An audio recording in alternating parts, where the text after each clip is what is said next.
So, me and my friend Ty decided to do a double feature today for both movies Red 1 and Paddington 3, and with that, here comes my double review. Red 1 was released in 2024 and was directed by JK Simmons. Oh my god. It tells the story where Santa Claus has been kidnapped, and it's up to the head of security from the North Pole to team up with the most well-known bounty hunter to save Santa and save Christmas.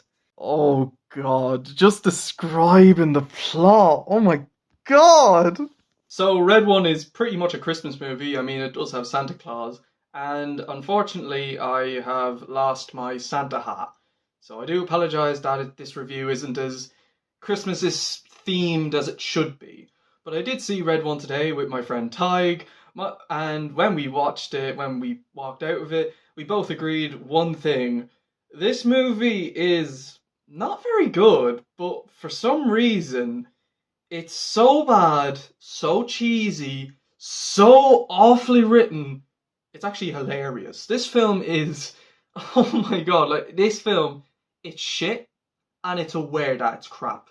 There is so much wrong with this movie. This movie, in all honesty, in some aspects, pretty damn broken. The writing is atrociously bad. What makes it bad is just the story is just, well, really dumb. It's not much thought and effort is put into the script, and it's also insanely, and I mean insanely cheesy and corny. This movie is so dumb, but yet it's just so funny. A lot of the jokes are actually really damn hilarious, but there's actually a bit of heart in the movie as well, which I was quite surprised by. The characters' relationships are actually, objectively, probably the best thing about the movie. They're actually bringing the film's soul and charm a little bit. The characters are not good, I'll get onto them later, but there's just something about the writing that's just, well, hysterical. It's so terribly written, but you just have to laugh at how bad it is. Like, literally, everyone in the cinema was laughing their ass off due to how shitty and how stupid the writing was, and it was actually hysterical. Like, even myself, I was laughing my ass off, and my friend Tig, he was laughing even harder than I was. Like, oh my god, this film is just so funny. Now, the comedy at times is genuinely quite funny, but most of the time the comedy is just so dumb, and you just have to laugh at how dumb it is. They do also try to get in these, like, Dungeons and Dragons like villains into the movie, but there's so much random shit, and it just doesn't fit in to the movie. Like the stuff with, you know, the aliens and Krampus, it just doesn't feel like it fits in with the movie. Like, I thought this was a Christmas movie I'm watching. Like, what is this? It doesn't fit in. It's so shoehorned in and unhinged, but it's just so bad. It's just funny. Like, I don't know what else to say. It's just so, the story is the worst thing about it, but yet at the same time, it's the best. It's that type of bad where it's just hilarious. It actually is just hilarious. The film is ridiculously cheesy, but you just have to watch it for that. For some reason, it being shit is what makes it hilarious. The acting is a very mixed bag. Lucy Liu and the villain and everyone else does a decent enough performance. Although Chris Evans and Dwayne Johnson, they're not that good with their performances. Okay, now they're not like horrible performances, but even when me and Ty were watching the movie, we were just saying like that these two performances are just, they're not that good. They're pretty bad because they don't fit the characters. They really don't. You can see that they're trying and they do bounce off each other quite well. It's just they don't own these characters. And as for JK Simmons as Santa Claus, I have mixed feelings about his performance. I do think he tried his best with the performance, but I don't think he was the right pick. I think JK Simmons would do much better as Santa Claus doing voice acting animation. I think he could have done better if he was given a fat suit to look much more like Santa, and I wish the beard was much longer and bigger to make him more accurate to Santa Claus. But it's not a terrible performance, it's just not the right choice, I'd say. So the acting is a bit of a mixed bag, and then some of it is decent, and then some of it is just not very good, but it kind of brings in the film's charm a little bit. it's crappy acting where it's just hilarious. But then some actors, you genuinely, I'm going to be honest, it was very hard to understand what some of them were saying. So that was definitely quite funny. There's also some good action, and the cinematography is actually really good. The action scenes are so over the top, but you know what? They're just fun. They're just fun to watch. The movie's characters are not very good. Dwayne Johnson's character is this generic, tough guy, security guard, and he's just really not that interesting. Chris Evans's character is just extremely unlikable at parts and just, well, an idiot.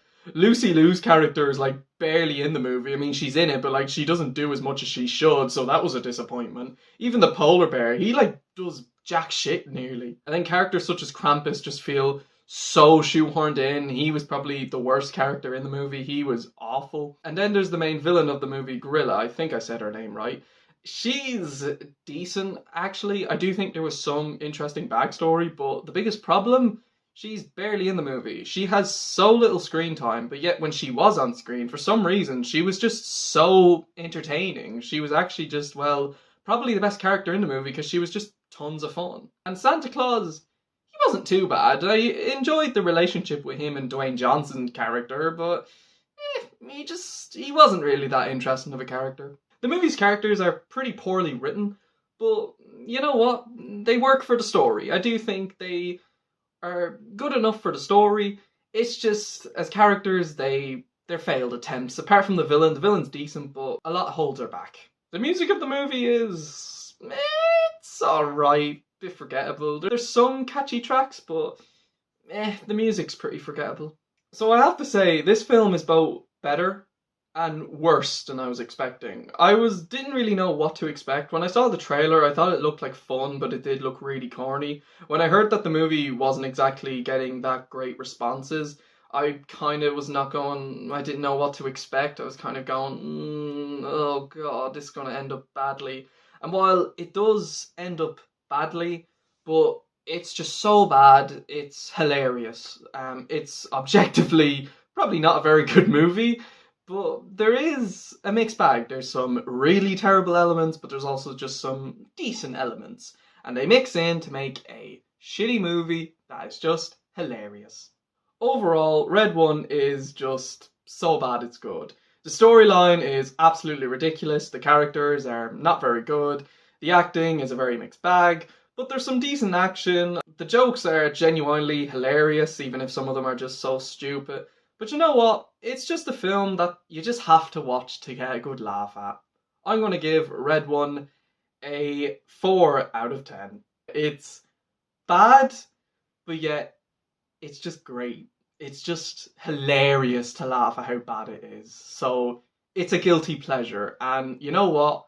For some reason, I'm kind of happy that it's awful because it makes it more fun. Even the more I think about it, the more funnier the movie is, I feel. So I'm looking forward to watching it again. It's a crappy movie, but hey ho, I'm definitely going to watch it again. And then after Red One, me and my friend did go see Paddington 3. Paddington in Peru was released in some countries in 2024. However, in most of the world, it releases in 2025 and was directed by Dougal Wilson. It tells the story of Paddington and the Brown family, who decide to visit Aunt Lucy in Peru. However, when they arrive, Aunt Lucy is nowhere to be found. Once the gang meet Hunter Cabot, it's up to them to go on a quest in the jungle to find Aunt Lucy.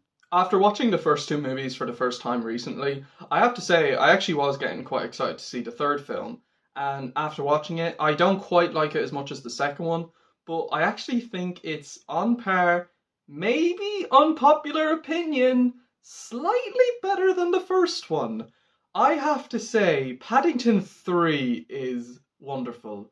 This is a brilliant movie, and me and my friend Tig really enjoyed it. He thought it was great, and I completely agree. The storyline is just really engaging. It's both hilarious, it's got some heart, although not quite as heartfelt as the second one in my book, but it's also just so damn hilarious. It's just so engaging. It's just so much fun. That's the biggest praise I can give this film. It's just so much charming entertainment. It's actually just, it's so good. The jokes were genuinely hilarious. I think it might actually be the funniest of the three. I also thought there was a really good subplot with Mrs. Bird that was genuinely hysterical. And I just thought the story was just, I was invested. I was really enjoying the dynamic with both Paddington and the family and even Antonio Banderas' character, Hunter Cabot. And it was just, I don't know what to say, but it was just so much fun. It was just so damn entertaining.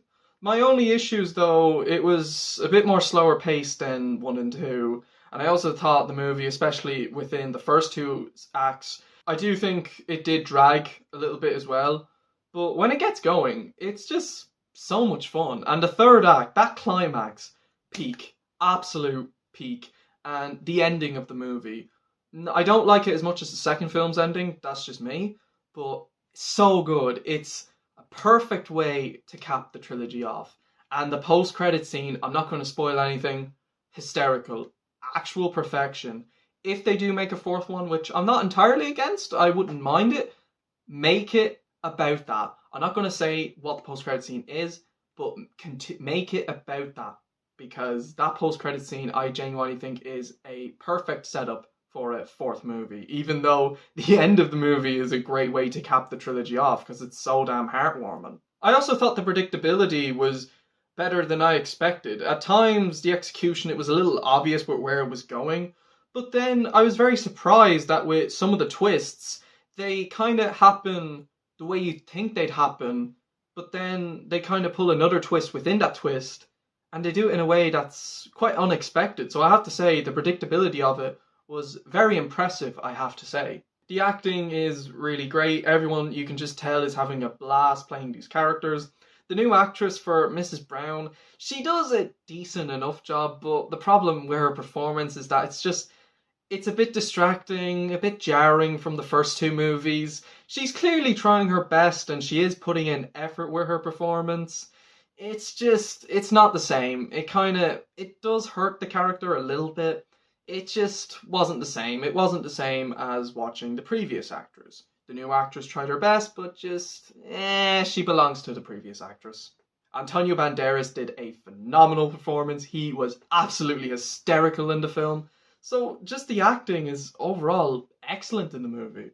There's some great action, especially with the climax. Visually, the movie looks absolutely beautiful. The locations look absolutely gorgeous. The green just looks so good. It really suits the movie. I actually kind of thought that the movie should have been released in the summer with how much the sun was shining. So that's just me. If it were up to me, I would have released it in the summer. But I suppose since the first two movies were a November release here in the UK and Ireland, I can understand why they wanted to keep the tradition up for it. And the movie's characters were really good. Paddington, I actually think, might be at his best here. He had his most engaging character arc with his quest to find Aunt Lucy. It was both really charming and really heartfelt, and it was just really nice to see him go on this quest. The Brown family are great once again. They possibly at their best here as well. They're both really funny. They bounce off each other really well. And Mrs. Bird, she has a subplot that I'm not going to get into, but oh my god, hysterical. She's at her funniest in this movie, so that was fantastic. The other characters, such as Gina, Hunter Cabot, they were great. Hunter Cabot is actually a really compelling character and has a great dynamic with the other characters. And Gina is a really good character too. Olivia Colman's character, the nun, she's great. She is actually hilarious in this movie. I don't want to talk about her too much just to avoid spoiling, but she's hysterical in this. My god, she's actually so funny. So the characters are fantastic. They're great in the movie. The music is also really good. It fits the movie so well. The music that plays in the climax is so good. So while I don't quite think it's the best, it's very close, and the more I think about it, the more I like it. I really appreciate it so much. It's actually fantastic. Overall, Paddington 3 is beautiful. While I don't quite like it as much as 2, it's still a very engaging film with a great storyline that's tons of fun, great characters, amazing performances, and great music. I'm so happy with how it turned out. It may not be the best, but it's still good. I'm going to give Paddington in Peru a very strong 9 out of 10. So that's it for my double review of both Red One and Paddington 3. Let me know what you guys thought of the movies in the comments section below. Thank you all so much for watching. Stay tuned for my next review, which is going to be on the movie Piece by Piece. I'm hoping to see that very soon. Stay tuned for the review of that. And until then, guys, thank you all so much for watching. Take care, guys, and skidoosh.